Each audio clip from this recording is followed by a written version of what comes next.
اچھی طرح کان ذرا غور سے سن لو. طلاق اگر صاف لفظوں میں دے، طلاق کے صاف لفظ تین ہیں. ایک تو طلاق، ایک ہے چھوڑ دی، ایک ہے آزاد کر دی. یہ تین بول ایسے ہیں جنہیں صاف لفظ کہا جاتا ہے.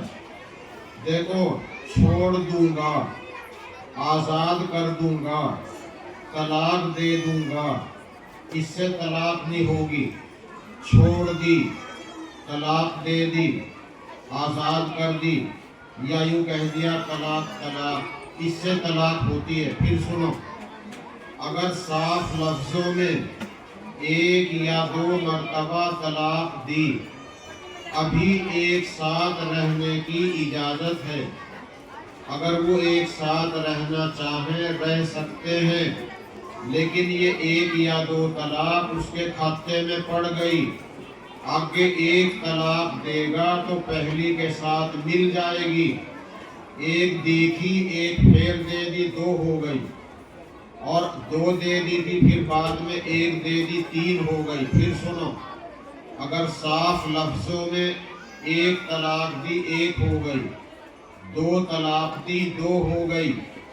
لیکن دو تک ایک ساتھ رہنا جائز ہے اگر عدت پوری ہونے سے پہلے مل لیں یا زبان سے کہہ دے دو گواہوں کے سامنے میں نے اپنی طلاق سے رجوع کر لیا، تو ان کا ایک ساتھ رہنا جائز ہے. لیکن تین طلاق دینے کے بعد ایک ساتھ رہنا حرام ہے. تین طلاق دینے کے بعد حلالے کے بغیر اس تین طلاق دینے والے سے نکاح نہیں ہوتا. تین طلاق دینے والا پرایا ہے، اور جس سے نکاح ہو جائے وہ اپنا شوہر ہے. پھر سنو، تین طلاق دینے کے بعد اگر وہاں عزت بچ جائے، ایمان بچ جائے، تین طلاق دینے والا گھر میں پیر نہ رکھے، بیٹھک پہ کھانا منگاتا رہے، بیٹھک سے پیسے بھیجتا رہے، بیٹھک پر کپڑے منگاتا رہے، اور گھر میں عورت اکیلی نہ ہو، اس کی ساس، اس کی ننند یا اس کی بہن وہاں رہے، کہ یہ تین طلاق دینے والا تنہائی میں گھر میں نہ آ جائے، تو اپنے شوہر کے یہاں عزت گزارنا جائز ہے تاکہ اس کی عزت، اس کا ایمان بچا رہے. اگر وہاں ایمان بچنا مشکل ہو تو پھر وہاں سے چلا جانا بہتر ہے. جس جانور کے 2 سال پورا ہونے میں اور بکرا بکری کے 1 سال پورا ہونے میں 10 دن نہیں، 1 گھنٹے کی بھی کمی ہو، اس کی قربانی اور عقیقہ نہیں ہوگا. 2 سال سے 1 بھی دن کم ہے تو قربانی اور عقیقہ نہیں ہوگا.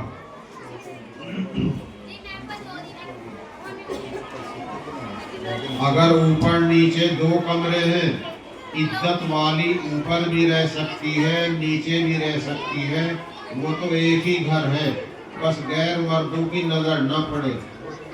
اور عزت والی دھوپ میں بھی رہے، کھلے آسمان کے نیچے بھی رہے، اور اپنے برآمدے میں رہے، کھانا پکائے، سب کچھ کرے، سڑک پہ نہ جائے.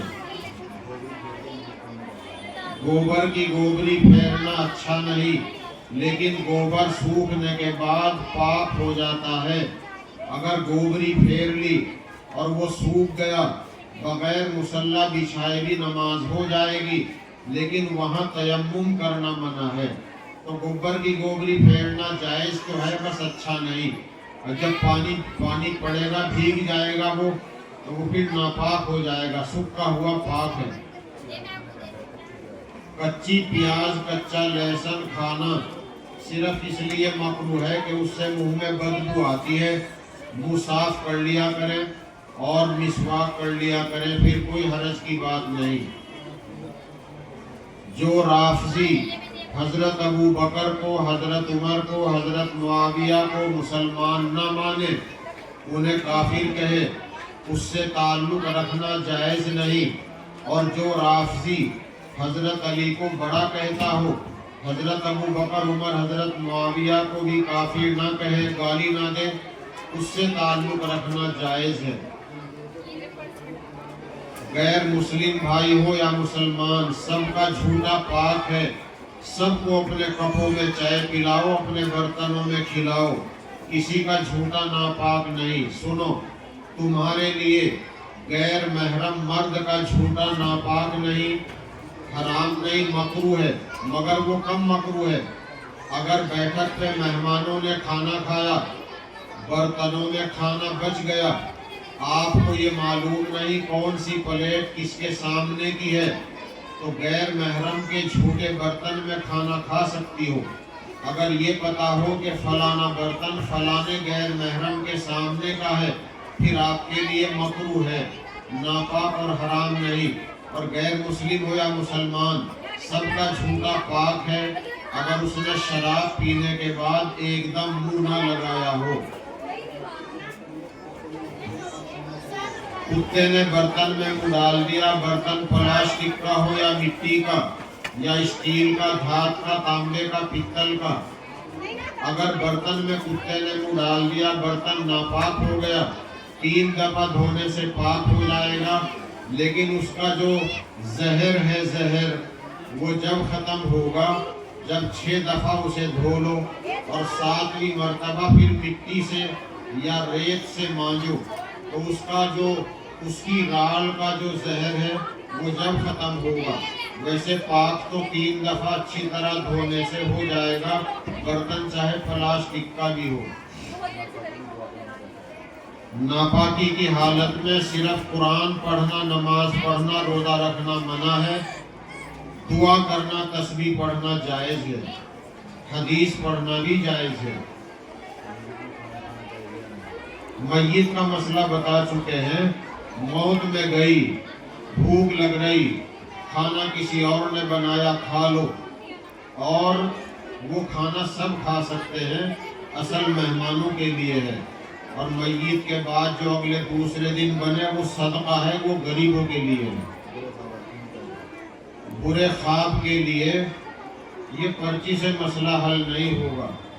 برے خواب آتے ہیں، اس کے لیے کیا کریں؟ کوئی ڈرنے کی بات نہیں، وہ پیٹ کی خرابی کی وجہ سے آتے ہیں۔ اگر سمجھدار ہے تو سن لے، جب آنکھ کھولے تو کھبی طرف، بائیں طرف 3 دفعہ ایسے کر دیں جیسے تھوکتے ہیں، تھوک تھوک تھوک، 3 دفعہ بائیں طرف کر دیں، کروٹ بدل دیں اور یوں پڑھ لیں: اعوذ باللہ من الشیطان الرجیم ومن شر ھذا